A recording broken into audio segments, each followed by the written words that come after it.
Hi guys. So it's about time I got some track down on that Gwernal, and I think this is the first time that I've opted for 009 mainline track over the old school crazy track style. I have the laptop with a bird's eye image at the ready, along with a revised version of the drawing with my measurements on. I decided to rewrite them on a clean sheet to make it less painful on the eyes that are damaged enough already. The first important thing to get right is the angle of the head shunt. The curveball method that I came up with here was to place the image down on the baseboard next to the area it's going on, and match the angle that way. Pretty sure it won't tell you this method in any mainstream modelling books though. I'm happy with the placement, so I mark it down on the baseboard. With that in place, I began to work my way down the track plan. I'm using my measurements to give the head shunt the correct length, and that will show me where to place the point. For some insider facts about this day, I completely forgot that I'd be laying cork down on this wood, so it's almost completely pointless taking so much care of this job. Ah well.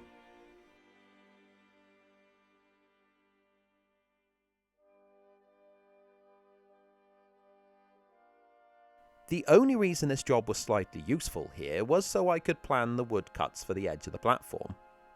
To do this, I did need to work out how the track was going to be laid around the area of the layout. From there, I could use my measurements taken on site to correctly place the station building.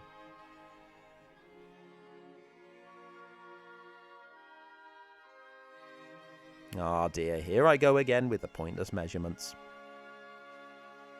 I'm marking the distance between the point's frog to the whiteboard markers for the limit of the stock in the loop.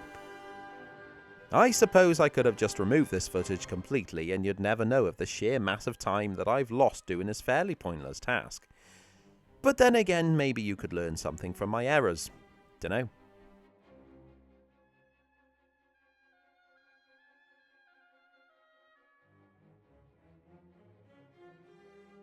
One good thing is that it looks like I got the angle of the track correct, as you can see how the runaround is now bending correctly at the point. This was a detail I was quite conscious at the station last week.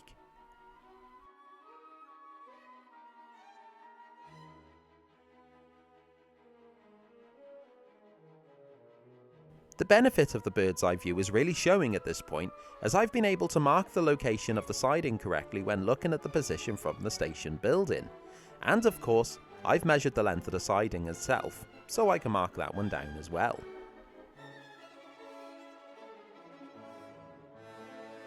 One of my biggest anxieties planning this layout was getting the correct length of the loop.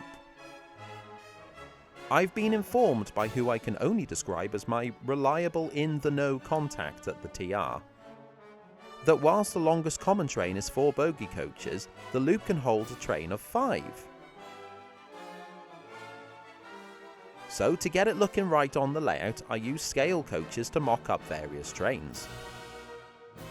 These bogie coaches are a mix of Westcliff Works and Worsley Works, all of which I really need to get round to completing.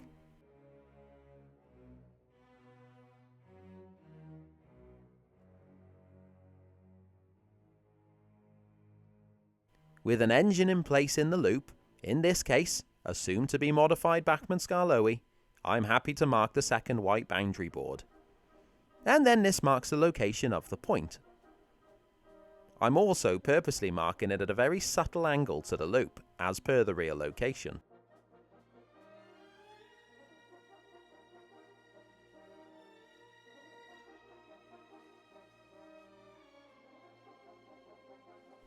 This part of the layout is a funny one. Coming out to the point, the track starts to move around a very large left-hand bend. And to be fair, I'm most likely making this way too sharp on the model, but I really feel like it's needed, as it needs to be seen on the layout to give the feel of the prototype. This shows the advantage of using FlexiTrack over SetTrack.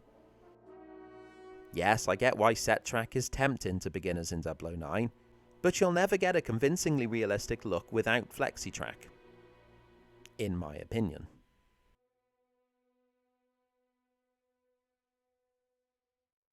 I mark the curve here, and then that helps place the original track bed that will also be modelled.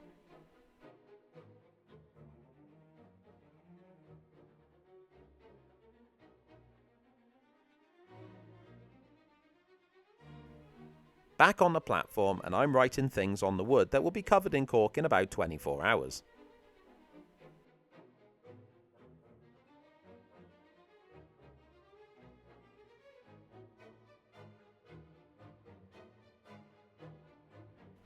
A more useful job is marking out the edge of the platform rear. This isn't a standard parallel edge, but a unique collection of sweeps and curves. Luckily, I measured the hell out of this last week. That and the bird's eye image is making this job a little bit of a breeze for me. The wood then gets taken downstairs and the job of cutting into the final shape begun. The jigsaw is the only tool that I'd use for this type of job. And luckily the chap who actually owns this jigsaw appears to have forgotten that I'm borrowing it. Ply doesn't cut that well and splinters along the cut site. Though I have been advised in the comments on this channel in the past that I should lay tape down on the cut and cut over that. But, well, I forgot to do that. You can do it though. Bringing them back to the layout gives a first look of how much foam I have to play with in front of the station to create the ravine edge, or some of it at least. Ah, there we go, I've been to Chester and picked up a few rolls of cork from the Chester Model Centre. It's not as thick as the stuff I've used on Pendray, but it's thick enough for this. I've opened up a roll and laid it down on the first board, and given the edge a rough cut so it gets something easier to handle. PVA is then spread completely over the board itself. It's really important to get 100% of the board tagged with the glue, as the cork can develop little raised bubbles in the finish, which will not only be a pain later, but also a disappointment, which is worse in a way. When it comes to laying down the cork sheet, I start on the right hand side of where the two scenic boards meet. This is because the edge of the cork sheet is at a 90-degree angle at the moment, so it should have a perfectly flush join at this point. It's also not that important that the cork to fill all the way to the left hand side past the head shunt, as it'll be covered with foam anyway. To get good contact with the PVA, I begin to smother the cork sheet with masses of railway related books. The books are acting like a flat weight to hold the cork tight against the PVA as it sets. Due to the boards being 100 cm wide and the cork, well, not being 100 cm wide, there is a gap to fill on the middle board.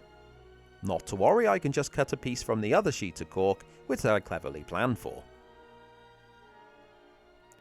Cork cuts really well with a knife, so this job is pretty stress-free to do.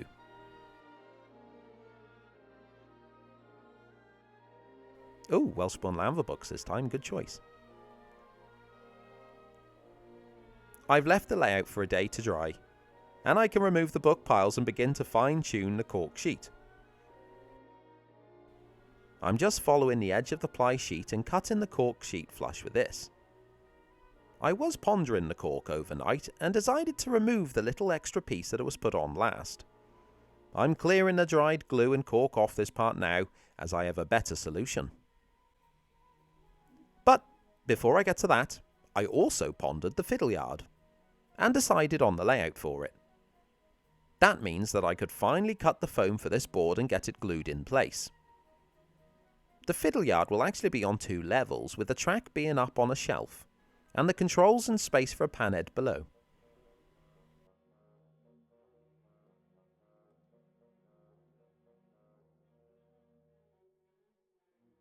With that in mind, the wood is glued on.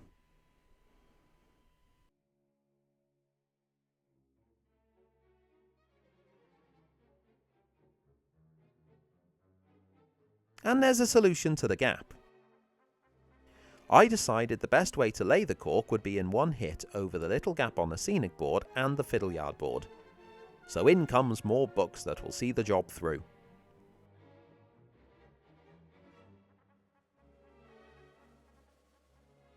Also, after the previously mentioned trip to Chester Model Centre, I decided that the points that we had here were too short, and I've replaced them with a slightly longer type with a more gentle radius. They look much better. Of course, that means that the markings on the cork are slightly off due to the points being longer. And yes, I did redo all the track plan on the cork after I realised my error. I don't think I'll get round to adding the point motors this time, but to allow for the track to be glued down, I need to make a gap in the baseboard where the rod will protrude through. I'll start by using a hobby knife to cut away a section of the cork first. Obviously it's glued down now, so it's more of a case of chipping away little bits of cork more than a clean cut. With the space clear, I can then use a larger drill bit, 8mm I think this one is, to drill a hole large enough for the rod to move freely left and right. There is an issue here though, and if you've worked with 009 before, you'll see this already. I'm used to using peco points in 12mm gauge for 5.5mm scale, and the rod's hole is between the rails on the point, which is where I'm drilling this hole for. However, I've only just noticed that in 009, peco have moved that little hole onto the outside of the rails, so you can see that here. That means that the hole I've drilled in the board is not in the correct spot. Fuming. I needed to drill a second tiny hole for the additional wire on the point that takes the power to the frog, as this switches polarity with the blades. So I'll lay the point in position and then use a pin drill for the second little hole in the baseboard.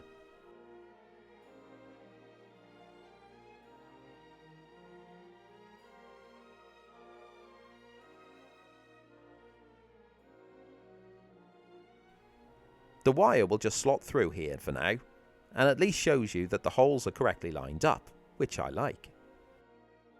If you're new to model railways, then you may not have encountered different types of rail joiners. Essentially, you have two types, conductive and insulated. Usually you would use conductive metal ones to carry the current along the line, but with sidings that you want to section off, or on the frogs of points where shorts can occur, you need to add insulated joiners. These are clearly distinctive against the metal version, as these are a translucent nylon material. They also have a little nip halfway along which prevents the two rail heads from touching. I'm using the same method as the corris layout for laying track, and with that it's the use of Copydex glue.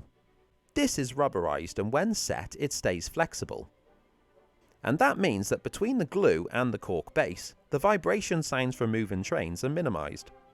Another bonus point of Copydex is, because the glue is so viscous, it actually stays where you apply it, and it won't run.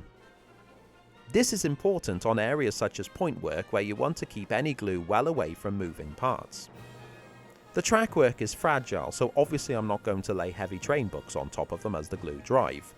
So like corris, I'll push drawing pins through the sleepers instead.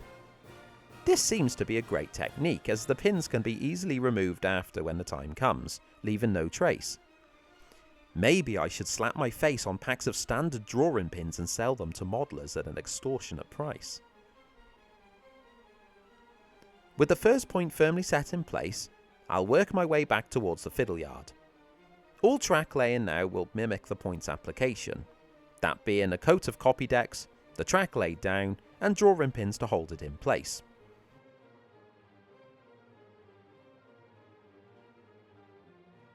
I've reached the baseboard join in the fiddle yard. The boards obviously aren't permanently attached yet, so the gap won't be visible in the end. But I've moved it open a little bit so I can use the Dremel with a cutting disc to cut the rails at an angle to sit flush on the board's edge. I do own rail cutters, but honestly I don't find them as effective for a clean cut as the Dremel. I don't want the points to be up against the fiddle yard's edge, so I've made a little strip of flexi-track to start it off. I won't glue this piece down until the scenic boards are glued down permanently, so I can use it to fine-tune the join between the boards. I decided just to make a simple fiddle yard setup with a series of points tailing off onto 4 sidings. These are all connected together and glued down in one hit.